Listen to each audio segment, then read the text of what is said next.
And there were at least two things I learned from the folks I work with, Bill Gates, certainly at the Gates Foundation, and John Doerr at New Schools Venture Fund.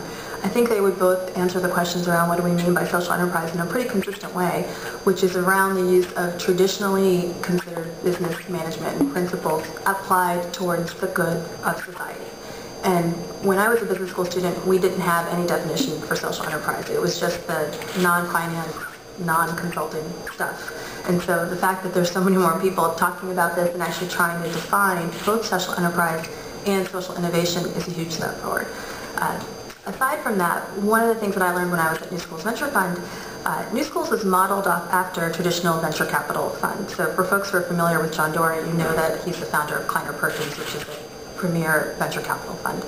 And so everything we did at New Schools was based on a very core principle that entrepreneurs are the world's greatest change agents. And that if we wanted to change education, we needed to do it by supporting individuals who are outside the system, who could create a range of options and really a set of examples of what's possible, and that would later tip the system and help systems change themselves. Not everyone buys that idea, but it was that basic principle that change comes from the outside and that traditional systems aren't structured in a way for innovation to naturally happen. I think a lot of people still take issue with that, but I think most innovators or most nonprofit leaders don't. And now that I'm inside the government, it's been interesting to see sort of what that means for our work in education. And so I now run the I3 Fund and the Promised Neighborhoods Initiative. Both are stimulus-created programs. The I3 Fund, as you mentioned, is the Investing in Innovation Fund. It used to be called the What Works and Innovation Fund.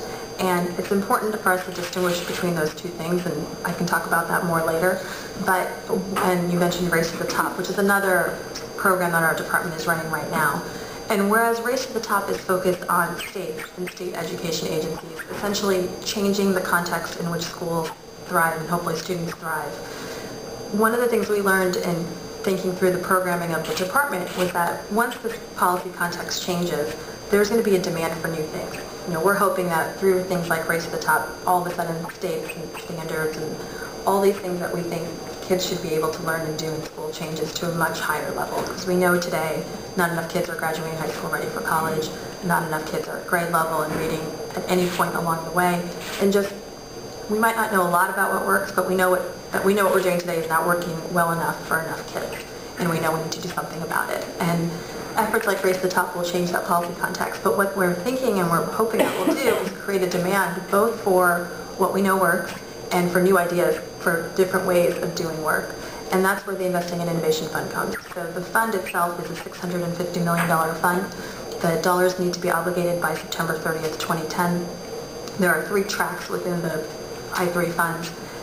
But the idea is that the eligible applicants are actually nonprofits partnering with a consortium of schools or LEAs themselves.